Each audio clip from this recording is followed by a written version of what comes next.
This week, the Ninth Circuit Solicitor's Office is holding an expert education panel for all middle and high school parents and teens. The topic of discussion, drugs, drinking, and social media. Now, here to tell us more about it is Solicitor Scarlett Wilson, and you were just telling me you hope that really all parents and teens come out to just kind of learn more about all of these topics, drugs, drinking, and social media. That's right.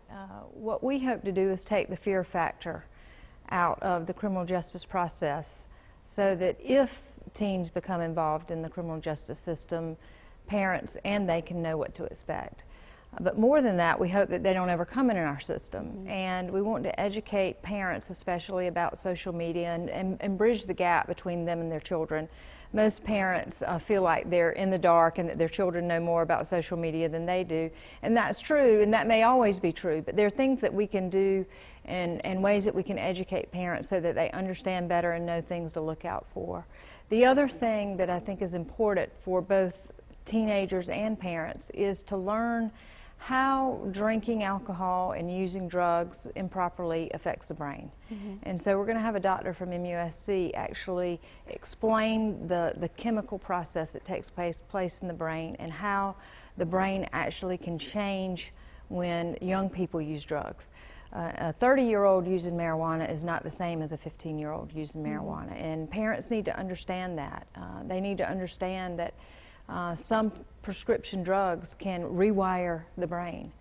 And I think when people look at it from a more clinical, medical approach instead of a moral approach, they can really understand a little easier why they need to be so careful. Now, you mentioned the social media aspect. When you talk to these parents, is it mostly going to be how to protect your children and, you know, maybe risky activity they could get into online, or things that they could be doing online that are possibly illegal? All of the above. All of it. All of the above. And what we want to do is empower parents so that they have enough tools and they know where to get more information too about how to monitor these social media games and apps and all of those things, and clues that they can be on the lookout for to see if their child is using these things inappropriately.